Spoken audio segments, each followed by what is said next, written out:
Hello friends, ನಾನು ಗೀತಾ. ಬನ್ನಿ ಇವತ್ತು ಸಿಂಪಲ್ಲಾಗಿ ಬಿಗಿನರ್ಸ್ಗೋಸ್ಕರ ಕಜ್ಜಾಯ ಯಾವ ಥರ ಮಾಡೋದು ಅಂತ ತೋರಿಸ್ಕೊಡ್ತೀನಿ. ಕಜ್ಜಾಯ ಜೊತೆ ನಂದು ಒಂದು ಕತೆ ಇದೆ, ಅದನ್ನು ಕೂಡ ನಾನಿಲ್ಲಿ ಶೇರ್ ಮಾಡ್ತಾಯಿದ್ದೀನಿ. ಆಲ್ರೆಡಿ ಅರ್ಧ ತಿಂದಾಗಿದೆ ನೋಡಿ, ಇನ್ನು ಅರ್ಧ. ಎಷ್ಟು ಚೆನ್ನಾಗಿ ಒಳಗಡೆ ಸಾಫ್ಟಾಗಿ ಹೊರಗಡೆ ಕ್ರಿಸ್ಪಿಯಾಗಿ ಎಷ್ಟು ಚೆನ್ನಾಗಿ ಬಂದಿದೆ ಅಂತ ನೀವು ನೋಡ್ತಾ ಇದ್ದೀರಾ. ತುಂಬಾ ಚೆನ್ನಾಗಿರುತ್ತೆ. ನೋಡ್ತಾ ಇದ್ರೇ ಬಾಯಲ್ಲಿ ನೀರು ಬರ್ತಾಯಿದೆಯಾ? ಖಂಡಿತ ಹಂಗೆ ಅನ್ಸೋದು. ಕಜ್ಜಾಯ ಅಂದರೆ ಯಾರಿಗಿಷ್ಟ ಇಲ್ಲ ಹೇಳಿ? ಎಲ್ಲರಿಗೂ ಇಷ್ಟ. ಅದರಲ್ಲೂ ಇದು ಜಾಸ್ತಿ ಸಿಹಿನೂ ಇರಲ್ಲ, ತುಂಬಾ ಚೆನ್ನಾಗಿರುತ್ತೆ ಕಜ್ಜಾಯ. ಇದನ್ನು ಸಿಂಪಲ್ಲಾಗಿ ಮಾಡ್ಕೊಳ್ಬೋದು. ಜಾಸ್ತಿ ಒಂದು 3 ದಿನ ನೆನೆ ಹಾಕಿ ಮಾಡೋ ಅವಶ್ಯಕತೆ ಏನೂ ಇಲ್ಲ. ಇನ್ಸ್ಟೆಂಟಾಗಿ ನಾವು ಮಾಡ್ಕೊಳ್ಬೋದು. ಮೈಲ್ಡಾಗಿರುತ್ತೆ, ಸಿಹಿ ಕೂಡ, ತಿನ್ನೋದಕ್ಕೂ ಕೂಡ. ಒಂದು ಕೊಟ್ಟರೆ ನೀವು ಒಂದಲ್ಲ ಎರಡಲ್ಲ 3 ಅಷ್ಟು ಕೊಡಬೇಕಾಗುತ್ತೆ, ಅಷ್ಟು ಚೆನ್ನಾಗಿರುತ್ತೆ. ಬನ್ನಿ ಯಾವ ಥರ ಮಾಡೋದಂತ ತೋರಿಸ್ಕೊಡ್ತೀನಿ. ಅದನ್ನು ನೋಡೋದಕ್ಕಿಂತ ಮುಂಚೆ ಚಾನಲ್ನ ಸಬ್ಸ್ಕ್ರೈಬ್ ಮಾಡ್ಕೊಳ್ಳಿ.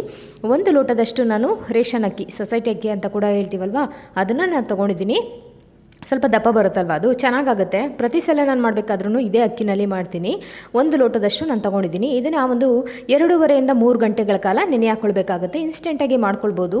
ನೋಡಿ, ಈ ಥರ ಚೆನ್ನಾಗಿ ಒಂದು 2ರಿಂದ 3 ಬಾರಿ ತೊಳೆದು ನೆನೆ ಹಾಕ್ಕೊಂಡಿದ್ದೀನಿ. ಈಗ 3 ಗಂಟೆಗಳ ಕಾಲ ಆಗಿದೆ ಅಲ್ವಾ, ಈ ನೀರನ್ನೆಲ್ಲ ತೆಗೆದುಕೊಂಡು ಒಂದು ಕಾಟನ್ ವೇಲಾದರೂ ಆಗ್ಬೋದು ಅಥವಾ ಟವಲ್ ಆದರೂ ಆಗ್ಬೋದು, ಅದ್ರ ಮೇಲೆ ನೀವು ನೀಟಾಗಿ ಇದನ್ನು ಸ್ಪ್ರೆಡ್ ಮಾಡ್ಕೊಳ್ಳಿ. ಅಂದರೆ ಒಂದು 15 ಮಿನಿಟ್ಸ್ವರೆಗೂ ಇದನ್ನು ಡ್ರೈ ಆಗೋದಕ್ಕೆ ಬಿಡಬೇಕು. ಡ್ರೈ ಅಂದರೆ ಪೂರ್ತಿ ಡ್ರೈ ಆಗಬಾರ್ದು. ನೀವು ಕೈನಲ್ಲಿ ಮುಟ್ಟಿದಾಗ ಅದು ಸ್ವಲ್ಪ ಹಸಿನೇ ಇರಬೇಕು, ತ್ಯಾವ ಥರನೇ ಇರಬೇಕು, ಆವಾಗ ಚೆನ್ನಾಗಾಗುತ್ತೆ ಕಜ್ಜಾಯ. ನೋಡಿ, ಹಿಂಗೆ ಮುಟ್ಟಿದ್ರೆ ತಣ್ಣಗಿರಬೇಕು, ಗೊತ್ತಾಯ್ತಲ್ಲ? ಈಗ 2 ಸಲ ಆಗುತ್ತೆ ಇದು. ಇದನ್ನು 2 ಸಲಿಗೆ ನಾನು ಮಿಕ್ಸಿ ಜಾರ್ನಲ್ಲಿ, ಚಿಕ್ಕ ಜಾರ್ ಬರುತ್ತಲ್ವ, ಅದರಲ್ಲಿ ನೀವು ಪೌಡ್ರ್ ಮಾಡ್ಕೊಳ್ಳಿ. ಯಾವ ಥರ ಪೌಡ್ರ್ ಮಾಡಬೇಕಂದ್ರೆ ರವೆ ಥರ ಇರಬೇಕು. ಬಾಂಬೆ ರವೆ ಬರುತ್ತಲ್ವ, ಆ ಥರ ನೀವು ಪೌಡ್ರ್ ಮಾಡ್ಕೊಳ್ಬೇಕಾಗತ್ತೆ. ಅಕ್ಕಿ ನುಚ್ಚು ಬರುತ್ತಲ್ವ, ಆ ಥರ ಎಲ್ಲ ಮಾಡ್ಕೊಳ್ಳೋಕೆ ಹೋಗಬೇಡಿ. ಬಾಂಬೆ ರವೆ ಥರ ಮಿಕ್ಸ್ ಮಾಡ್ಕೊಳ್ಳಿ. ಅಕಸ್ಮಾತ್ ಏನಾದರೂ ತರ್ತರಿಯಾಗಿ ಆಗಿದೆ ನಿಮಗೆ ಅಕ್ಕಿ ನುಚ್ಚು ಥರ ಅಂದರೆ ಒಂದ್ಸಲ ಜರಡಿ ಹಿಡ್ಕೊಬೇಡಿ. ಜರಡಿ ಹಿಡ್ಕೊಂಡು ನೋಡಿ, ಎಲ್ಲೂ ನಿಮಗೆ ಈ ಹಿಟ್ಟು ಕೂಡ ತಣ್ಣಗೆ ಆರಬಾರ್ದು, ಎಲ್ಲೂ ಡ್ರೈ ಆಗಬಾರ್ದು. ಹಂಗಾಗಿ ಅದನ್ನು ಕೂಡ ಪ್ರೆಸ್ ಮಾಡಿ ಒಂದು ಕಡೆ ಮುಚ್ಚಿ ಇಟ್ಬಿಡೋಣ. ನೋಡಿ, ಇದನ್ನು ಕೂಡ ನೀಟಾಗಿ ಎಲ್ಲನೂ ಕೂಡ ತೆಗೆದುಕೊಂಡಿದ್ದೀನಿ. ಈಗ ಈ ಥರ ಗೊತ್ತಾಗ್ತಾ ಇದೆಯಲ್ಲ, ತುಂಬ ಸಿಂಪಲಾಗಿ ಮಾಡ್ಕೊಳ್ಬೋದು ಸ್ನೇಹಿತರೆ. ಇದ್ರ ಜೊತೆ ಒಂದು ನಂದು ಕತೆ ಕೂಡ ಇದೆ, ಅದನ್ನು ಹೇಳ್ತೀನಿ ನಾನು. ಈ ಥರ ಪ್ರೆಸ್ ಮಾಡಿಬಿಟ್ಟು ಇಟ್ಬಿಡೋಣ. ಇವಾಗ ನಾವು ಪಕ್ಕದಲ್ಲಿ ಪಾಕ ಮಾಡ್ಕೊಳ್ಳೋಣ. ಪಾಕ ಮಾಡೋದು ತುಂಬಾ ಇಂಪಾರ್ಟೆಂಟ್ ಆಗುತ್ತೆ. ಒಂದು ಸಲ ಮಾಡಿದ್ರೆ ನಿಮಗೆ ಗೊತ್ತಾಗ್ಬಿಡುತ್ತೆ ಯಾವ ಥರ ಪಾಕ ಮಾಡಬೇಕಂತ. ಬನ್ನಿ, ಇವಾಗ ನಾನು ಯಾವ ಲೋಟದಲ್ಲಿ ಅಕ್ಕಿ ತೊಗೊಂಡಿದ್ದೆ ನೋಡಿ, ಅದೇ ಲೋಟದಲ್ಲಿ 3/4 ಲೋಟದಷ್ಟು ನಾನು ಬೆಲ್ಲ ತೊಗೊಂಡಿದ್ದೀನಿ. ಬೆಲ್ಲ ಜಾಸ್ತಿ ಹಾಕೋಕೆ ಹೋಗಬೇಡಿ, ತುಂಬ ಸಿಹಿ ಆಯಿತು ಅಂದರೆ ತಿನ್ನೋದಕ್ಕಾಗಲ್ಲ. ಕಜ್ಜಾಯ ಯಾವತ್ತು ಮೈಲ್ಡಾಗಿ, ಸಿಹಿ ಮೈಲ್ಡಾಗಿದ್ರೇ ತುಂಬ ಚೆನ್ನಾಗಿ ಅನಿಸುತ್ತೆ. ಒಂದು 4 ಟೇಬಲ್ ಸ್ಪೂನಷ್ಟು ನೀರನ್ನ ಹಾಕ್ಕೊಂಡಿದ್ದೀನಿ. ಜಾಸ್ತಿ ನೀರನ್ನು ಕೂಡ ಹಾಕ್ಕೊಳ್ಳೋಕೆ ಹೋಗಬೇಡಿ.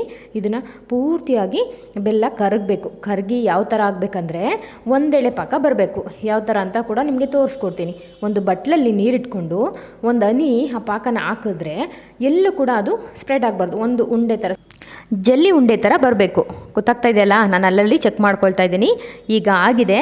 ಇವಾಗ ಇಟ್ಕೊಂಡಿರೋವಂಥ ಅಕ್ಕಿ ಹಿಟ್ಟನ್ನು ನಾವು ನೀಟಾಗಿ ಹಾಕ್ಕೊಳ್ಳೋಣ. ನೀವು ಅಕ್ಕಿ ಹಿಟ್ಟನ್ನು 1-2 ಸ್ಪೂನಷ್ಟು ಎಕ್ಸ್ಟ್ರಾನೇ ಮಾಡ್ಕೊಳ್ಳಿ ಸ್ನೇಹಿತರೆ. ಜಾಸ್ತಿ ನೀವು ಬೆಲ್ಲದ ಪಾಕ ಜಾಸ್ತಿ ಆಗಿಬಿಟ್ಟು ಅಕ್ಕಿ ತರಿನ ನೀವು ಕಮ್ಮಿ ಮಾಡ್ಕೊಂಬಿಟ್ರೆ ತೆಳು ಪಾಕ ಆಗಿಬಿಡುತ್ತೆ. ನೀವು ಏನಾದರೂ ಪಾಕ ಜಾಸ್ತಿ ಮಾಡ್ಕೊಬಿಟ್ರು ಗಟ್ಟಿ ಪಾಕ ಆಗಿಬಿಡುತ್ತೆ. ಒಂದೆಳೆ ಪಾಕ ಬಂದ ತಕ್ಷಣ ನೀವು ವರಿ ಮಾಡ್ಕೊಳ್ಳೋದು ಏನೂ ಇಲ್ಲ, ಗಂಟಾಗಲ್ಲ. ಅಕ್ಕಿ ಹಿಟ್ಟನ್ನು ಹಾಕಿದ ತಕ್ಷಣವೇ ಚೆನ್ನಾಗಿ ಇದನ್ನು ಮಿಕ್ಸ್ ಮಾಡ್ಕೊಳ್ಳಿ. ಮಿಕ್ಸ್ ಮಾಡಿ ಸೈಡಲ್ಲೆಲ್ಲ ನೋಡಿ ಕುದೀತಾ ಇದೆ ಅಲ್ವಾ, ಇಷ್ಟೇ ಸಾಕು. ಇದನ್ನು ಸ್ಟವ್ನ ಆಫ್ ಮಾಡ್ಕೊಂಬೇಡಿ. ನೀವು ಏನಾದರೂ ಸ್ಟವ್ನ ಆಫ್ ಮಾಡಿಲ್ಲ ಅಂದರೆ ಗಟ್ಟಿ ಪಾಕ ಆಗೋ ಸಾಧ್ಯತೆ ಇರುತ್ತೆ. ಯಾಕೆಂದರೆ ಬೆಲ್ಲದ ಜೊತೆ ಅಕ್ಕಿನೂ ಕುದೀತಾ ಇರುತ್ತಲ್ವ, ಅಕ್ಕಿ ಹಿಟ್ಟು, ಆವಾಗ 2 ಸೇರಿಕೊಂಡು ಪಾಕ ಜಾಸ್ತಿ ಆಗುತ್ತೆ. ಹಾಗಾಗಿ ನೀವೇನು ಮಾಡಿ, ಅಕ್ಕಿ ಹಿಟ್ಟನ್ನ ಹಾಕಿ ಒಂದು ಮಿಕ್ಸ್ ಕೊಟ್ಟ ತಕ್ಷಣ ಸ್ಟವ್ನ ಆಫ್ ಮಾಡ್ಕೊಂಬಿಡಿ. ಇವಾಗ ಸ್ಟವ್ ಕೂಡ ಆಫ್ ಆಗಿದೆ. ಸುಮ್ಮನೆ ನಾನು ಈ ಥರ ಮಿಕ್ಸ್ ಮಾಡ್ತಾಯಿದ್ದೀನಿ. ಚೆನ್ನಾಗಿ ಮಿಕ್ಸ್ ಮಾಡ್ಕೊಳ್ಳಿ. ಯಾವುದೇ ರೀತಿ ಗಂಟು ಅದೇನಾದರೂ ಇದ್ದರೆ ಹೊಡ್ಕೊಳ್ಳುತ್ತೆ ಅಷ್ಟೇ. ಇದೇ ಪಾತ್ರೆಯಲ್ಲಿ ನೀವು ಓವರ್ ನೈಟ್ ಬಿಡ್ಬೋದು, ಅಥವಾ ನೀವು ಒಂದು 2 ಅವರ್ ಬಿಟ್ಟು ನೀವು ನಿಮ್ಗೆ ಏನಾದ್ರು ತಿನ್ಬೇಕು ಅನಿಸ್ತಾ ಇದೆ ಅಂತ ಅಂದರೆ 1-2 ಅವರ್ ಬಿಟ್ಟು ನೀವು ಆರಾಮಾಗಿ ತಣ್ಣಗಾದ ನಂತರ ಎಣ್ಣೆಯಲ್ಲಿ ಹಾಕ್ಕೊಂಡು ತಿನ್ಬೋದು. ನೋಡಿ, ಈ ಥರ ಮಿಕ್ಸ್ ಮಾಡ್ಕೊಂಡಿದ್ದೀನಿ. ಇದನ್ನು ಒಂದು ಬೌಲ್ಗೆ ನಾನು ಶಿಫ್ಟ್ ಮಾಡ್ಕೊಳ್ತೀನಿ. ಒಂದಿನ ಹಿಂಗೇನೆ ಟಿ ವಿ ನೋಡ್ತಾ ಎಲ್ಲರೂ ಮಕ್ಕಳು ನಾನು ಎಲ್ಲರೂ ಕೂತ್ಕೊಂಡಿದ್ವಿ. ಅವಾಗ ಯಾಕೋ ಕಜ್ಜಾಯ ತಿನ್ನಬೇಕು ಅನಿಸ್ತು. ನಮ್ಮ ಮನೆಯವ್ರಿಗೆ ಹೇಳಿದೆ, ಒಂದು 7 ಗಂಟೆ ಆಗಿರ್ಬೋದು, ಕಜ್ಜಾಯ ತಿನ್ಬೇಕು ಅನಿಸ್ತಾ ಇದೆ ನನಗೆ, ಕಜ್ಜಾಯ ತುಂಬ ಚೆನ್ನಾಗಿರುತ್ತಲ್ವಾ ಅಂತ ಹೇಳಿದಾಗ, ಸರಿ ಅಲ್ಲಿ ಬೇಕ್ರಿನಲ್ಲಿ ಚೆನ್ನಾಗಿ ಮಾಡ್ತಾರೆ, ಬೆಳಗ್ಗೆ ತೊಗೊಂಬಂದ್ರಾಯ್ತು ಅಂತ ಅಂದ್ಬಿಟ್ಟು ಅವ್ರವ್ರ ಮಕ್ಕಳು ಅವರು ರೂಮ್ಗೆ ಹೋಗಿ ಮಲ್ಕೊಂಡ್ರು, ಮನೆಯವರು ಹೋಗಿ ಮಲ್ಕೊಂಡ್ರು. ಆಮೇಲೆ ನಾನೇನು ಮಾಡಿದೆ, ಹೋಗಿ ಯೂಟ್ಯೂಬಲ್ಲಿ ಏನು ಸಿಗಲ್ಲ ಹೇಳಿ ಟಕ್ ಅಂತ ಹೋಗಿ ಒಂದು ವಿಡಿಯೋ ಚೆಕ್ ಮಾಡಿ ಇದೇ ಥರನೇ ಒಂದು 2.5 ಅವರು ಅಕ್ಕಿನ ನೆನೆ ಹಾಕಿ, ಆಮೇಲೆ ಅದನ್ನು ಸೇಮ್ ನಾನು ಯಾವ ಪ್ರೊಸೀಜರಲ್ಲಿ ಮಾಡಿದೆ ಅದೇ ಥರನೇ ಮಾಡಿ ಒಂದು 10 ಗಂಟೆ ಆಯಿತು.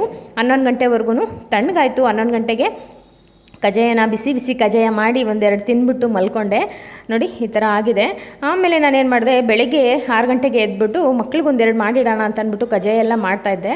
ಇದೇನಿದು ಬೆಳಗ್ಗೆನೇ ಕಜ್ಜಾಯ ಪ್ಲೇಟಲ್ಲಿ ಇದೆಯಲ್ಲ ಅಂತ ಅಂದರು. ನಾನೇ ನೋಡ್ಕೊಂಡು ವೀಡಿಯೋನ ಮಾಡಿದ್ದು ಅಂತ ಅಂದೆ. ಅಪ್ಪ ಎಷ್ಟು ಕ್ರೇವಿಂಗ್ಸ್ ಇರುತ್ತೆ ಅಲ್ವಾ, ಒಂದೊಂದ್ಸಲಿ ತಿನ್ಬೇಕನ್ನಿಸ್ದಾಗ ತಿನ್ಬಿಡ್ಬೇಕು ಅಂತ ಅನಿಸುತ್ತೆ. ಹಂಗಾಗಿ ಇದು ನನ್ನ ಕಜ್ಜಾಯ ಜೊತೆ ನನ್ನ ಕತೆ ಅಂತ ಹೇಳ್ಬೋದು. ಇಲ್ಲಿ ಬಿಳಿ ಎಳ್ಳನ್ನ ಇಟ್ಕೊಂಡಿದ್ದೀನಿ ನೋಡಿ, ಎಷ್ಟು ಚೆನ್ನಾಗಿ ಪರ್ಫೆಕ್ಟಾಗಿ ರೆಡಿಯಾಗಿದೆ. ಈ ಪಾಕ ನಾವು ಗಟ್ಟಿನೂ ಮಾಡ್ಕೊಳ್ಬಾರ್ದು, ತೆಳುನೂ ಮಾಡ್ಕೋಬಾರ್ದು. ಇವಾಗ ನಾವೊಂದು ಪ್ಲಾಸ್ಟಿಕ್ದು ಪೇಪರ್ ತೊಗೊಂಡಿದ್ದೀನಿ. ಇದ್ರ ಮೇಲೆ ಎಣ್ಣೆನ ಸವರ್ಕೊಂಡು ಈ ಥರ ತೆಳುವಾಗಿ ಲಟ್ಟಿಸ್ಕೊಂಡು ಮಧ್ಯದಲ್ಲಿ ಈ ಥರ ಹೋಲ್ ಮಾಡ್ಕೊಳ್ಳಿ. ಇವಾಗ ನೀವು ಎಳ್ಳಿರುತ್ತಲ್ವ, ಬಿಳಿ ಎಳ್ಳು, ಅದನ್ನು ಈ ಥರ ಹಾಕ್ಕೊಳ್ಬೋದು. ಅಕಸ್ಮಾತ್ ನಿಮ್ಗೆ ಗಟ್ಟಿ ಆಗಿದೆ ಅಂದರೆ ವರಿ ಮಾಡ್ಕೊಳಕ್ಕೆ ಹೋಗ್ಬೇಡಿ. ಒಂದು ಪಚ್ಚಬಾಳೆಹಣ್ಣು ಬರುತ್ತಲ್ವ, ಅದನ್ನು ಕೂಡ ನೀವು ಅದನ್ನು ಚೆನ್ನಾಗಿ ಕಿವುಚ್ಬಿಟ್ಟು ಇದ್ರ ಜೊತೆ ಮಾಡಿಕೊಂಡ್ರೆ ಸಾಫ್ಟಾಗಿ ಬರುತ್ತೆ. ಅಕಸ್ಮಾತ್ ತೆಳುವಾಗಿದೆ ಅಂದರೆ 1-2 ಸ್ಪೂನ್ ಮೈದಾ ಹಿಟ್ಟು ಹಾಕ್ಕೊಳ್ತಾರೆ. ಆದರೆ ನಾನು ಯಾವತ್ತೂ ಹಾಕ್ಕೊಂಡಿಲ್ಲ, ನನಗೆ ಅದ್ರ ಬಗ್ಗೆ ಗೊತ್ತಿಲ್ಲ. ನೋಡಿ ಈ ಥರ ಎಷ್ಟು ಪರ್ಫೆಕ್ಟಾಗಿ ಎಷ್ಟು ಚೆನ್ನಾಗಿ ಬಂದಿದೆ ಅಲ್ವಾ ಸ್ನೇಹಿತರೆ. ತಿಂತಾಯಿದ್ರೆ ನಿಮಗೆ ಕ್ರಿಸ್ಪಿ ಬೇಕಾದರೆ ಕ್ರಿಸ್ಪಿ ಮಾಡ್ಕೊಳ್ಬೋದು, ಅಥವಾ ನಿಮಗೆ ಸಾಫ್ಟಾಗಿ ಬೇಕು ಅಂದರೆ ಸಾಫ್ಟಾಗಿ ಕೂಡ ಇದನ್ನು ಮಾಡ್ಕೊಳ್ಬೋದು. ನನಗೆ ಯಾವಾಗಲೂ ಕ್ರಿಸ್ಪಿನೇ ಇಷ್ಟ ಆಗುತ್ತೆ. ಹಂಗಾಗಿ ನಾನು ಕ್ರಿಸ್ಪಿಯಾಗಿ ಸ್ವಲ್ಪ ಡೀಪ್ ಫ್ರೈ ಮಾಡಿಕೊಂಡ್ರೆ ಕ್ರಿಸ್ಪಿಯಾಗಿ ಬರುತ್ತೆ. ಇದು ತುಂಬಾ ಈಸಿಯಾಗಿ ಮಾಡ್ಕೊಳ್ಬೋದು ಸ್ನೇಹಿತರೆ. ಯಾರು ಬಿಗಿನರ್ಸ್ ಇದ್ದೀರಾ ಅವ್ರಿಗೆಲ್ಲರಿಗೂ ತುಂಬ ಯೂಸ್ ಆಗುತ್ತೆ. ಖಂಡಿತವಾಗ್ಲೂ ಒಂದು ಸಲ ಟ್ರೈ ಮಾಡಿ. ಈ ವಿಡಿಯೋಯಿಂದ ಏನಾದರೂ ನಿಮ್ಗೆ ಯೂಸ್ ಆಯಿತು ಅಂದರೆ ಒಂದು ಲೈಕ್ ಕೊಡೋದನ್ನು ಮರಿಬೇಡಿ. ನೋಡಿ, ಎಳ್ಳನ್ನು ಬೇಕಾದರೆ ನೀವು ಈ ಥರ ಬೇಕಾದ್ರೆ ಹಾಕ್ಕೊಳ್ಬೋದು, ಅಥವಾ ಜೊತೆಗೆ ಹಾಕ್ಕೊಂಡು ಮಿಕ್ಸ್ ಮಾಡ್ಕೋತೀವಿ ಅಂದ್ರೂ ಆರಾಮಾಗಿ ಅದ್ರ ಜೊತೆನೇ ಹಾಕಿ ಮಿಕ್ಸ್ ಮಾಡಿಕೊಂಡ್ರೆ ಎಲ್ಲ ಕಡೆಗೂ ಕೂಡ ನೀಟಾಗಿ ಸ್ಪ್ರೆಡ್ ಆಗುತ್ತೆ. ನೋಡಿ ಇವಾಗ ಆಗಿದೆ. ಎಣ್ಣೆ ಕೂಡ ಕಾದಿದೆ. 1 ಬೈ 1 ಎಣ್ಣೆ ಒಳಗಡೆ ಹಾಕ್ಕೊಂಡು ನೀಟಾಗಿ, ಅಂದರೆ ಕ್ರಿಸ್ಪಿ ಬೇಕಂದರೆ ಸ್ವಲ್ಪ ಡೀಪ್ ಫ್ರೈ ಮಾಡ್ಕೊಳ್ಳಿ. ಸಾಫ್ಟ್ ಬೇಕು ಅಂತಂದರೆ ಅದು ಕಲರ್ ಚೇಂಜ್ ಆಗ್ತಿದ್ದಂಗೆ ತೆಗೆದುಬಿಡಿ, ಆವಾಗ ಚೆನ್ನಾಗಾಗುತ್ತೆ. ನೋಡಿ 1 ಬೈ 1 ಎಲ್ಲ ಬಿಟ್ಕೊಂಡಿದ್ದೀನಿ. ಇದನ್ನು ಇದ್ರೊಳಗಡೆ ಹಾಕಿ ಇದನ್ನು ಮುಚ್ಚಿಡ್ತೀನಿ. ಮಕ್ಕಳು ಬಂದಮೇಲೆ ಬಿಸಿ ಬಿಸಿ ಕಜ್ಜಾಯ ಹಾಕ್ಕೊಡೋಣ ಅಂತ ಅಂದ್ಬಿಟ್ಟು ಈ ಥರ ಎತ್ತಿಡ್ತಾ ಇದ್ದೀನಿ. ಇವಾಗ ನನಗೆ ಎಷ್ಟು ಬೇಕು ನಿಮಗೆ ತೋರಿಸೋದಕ್ಕೆ ಅಂತ ಅಂದ್ಬಿಟ್ಟು ಎಷ್ಟು ಬೇಕು ಅಷ್ಟು ಕಜ್ಜಾಯನ ಮಾತ್ರ ಇವಾಗ ನಾನು ಮಾಡ್ಕೊಂಡಿದ್ದೀನಿ. ನೋಡಿ ಈ ಥರ ತೊಗೊಂಡ್ರೆ ನೀವು ಸಾಫ್ಟ್ ಆಗುತ್ತೆ. ಇನ್ನೊಂದು ಸ್ವಲ್ಪ ಕ್ರಿಸ್ಪಿ ಬೇಕು ಅಂತಂದರೆ ನೋಡಿ ಈ ಥರ ಗೊತ್ತಾಗ್ತಾ ಇದೆಯಲ್ಲ, ಎಷ್ಟು ಸಖತ್ತಾಗಿ ಸೂಪರಾಗಿ ಪರ್ಫೆಕ್ಟಾಗಿ ಆಗಿದೆ ಗೊತ್ತಾ ಸ್ನೇಹಿತರೆ. ಒಂದು ಸ್ವಲ್ಪ ಟ್ರೈ ಮಾಡಿ. ನೀವು ಒಂದು ಸ್ವಲ್ಪ ಅಕ್ಕಿ ತೊಗೊಂಡು ಟ್ರೈ ಮಾಡಿ. ನಿಮಗೆ ಚೆನ್ನಾಗಿ ಬಂತು ಅಂದರೆ ಜಾಸ್ತಿ ಮಾಡ್ಕೊಳ್ಬೋದು ಹಬ್ಬಕ್ಕೆ. ಇವಾಗ ರೆಡಿ ಆಗಿದೆ ಪೂರ್ತಿ. ನೋಡಿ ನಾನು ಎಷ್ಟು ತೆಳುವಾಗಿ ಹಾಕಿದ್ದೆ, ಉಬ್ಬಿದೆ ಅಲ್ವಾ. ಅದಕ್ಕೋಸ್ಕರನೇ ಮೊದಲೇ ಹಾಕಬೇಕಾದ್ರೆ ನೀವು ದಪ್ಪ ಹಾಕೋಕೆ ಹೋಗಬೇಡಿ. ದಪ್ಪ ಹಾಕಿದ್ರೆ ಒಂದೊಂದ್ಸಲಿ ಏನಾಗುತ್ತೆ, ದಪ್ಪ ಹಾಕಿದಾಗ ಅದು ಉಬ್ಬುತ್ತಲ್ವ, ಒಡೆದೋಗೋ ಸಾಧ್ಯತೆ ಇರುತ್ತೆ.